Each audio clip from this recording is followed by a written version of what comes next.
had passed beyond it. Musa a.s. said to his boy, "Bring us our morning meal. We have certainly suffered in this our journey much fatigue." Musa a.s. said that I am tired. Bring me my food.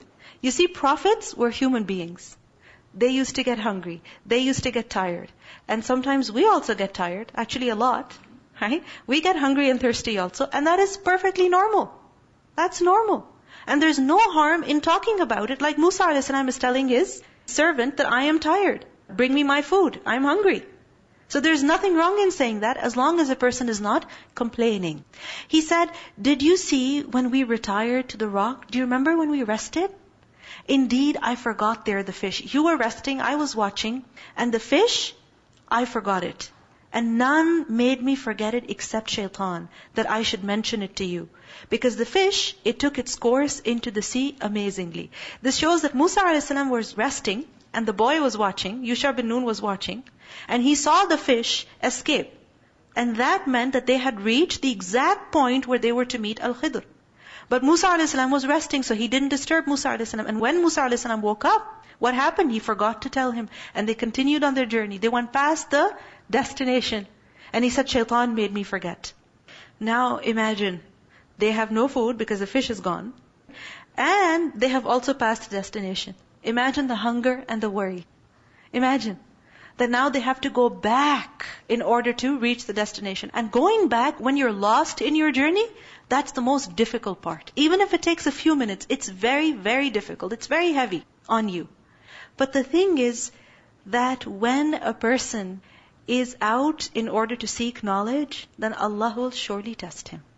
This was the test of Musa a.s. that you said such a big statement, "La abrahu," I will never cease, I will not stop, I will continue.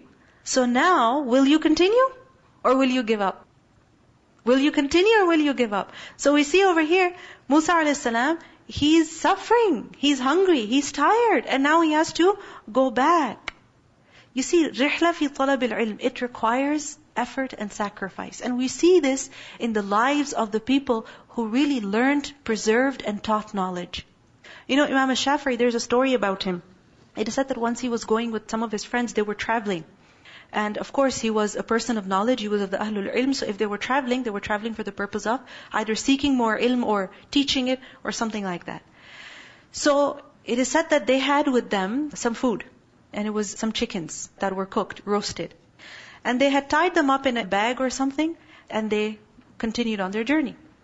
And in their journey, it was time to pray salah. So they put their food, and they put their belongings on the side, and they started praying. And when they were praying, a fox came, and it took one of the chickens away. And now what happened, Imam al-Shafi'i and his friends, when they finished the prayer, when they went after the fox, so clever, it dropped that chicken, and then it went and it took the remaining chickens. So now what happened? They lost everything. They lost all their food. And this is Imam al-Shafi'i. Now, this is something that happens. You go to study, you realize you have no lunch. You go to study, and this is why you have to cut down on your sleep. You can't sleep. I mean, especially these nights, I don't know when you get to sleep. I don't know when to sleep. Because during the day, the kids are awake, and in the nighttime, the nights are so short. And with the suhoor and the qiyam, there is absolutely no time in which you can rest. Especially when you have to leave early morning, then again, no time to rest. So, this is the hardship that a person suffers in talabul ilm. And remember that until and unless a person exerts effort to seek knowledge, he cannot get it. He cannot receive it. It is said, أَعْطِ الْعِلْمَ كُلَّكَ تَأْخُذْ بَعْضَهُ.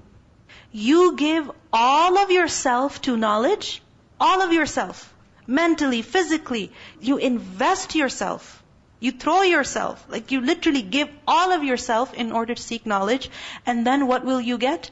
Some of it. Some of it. You still cannot have everything.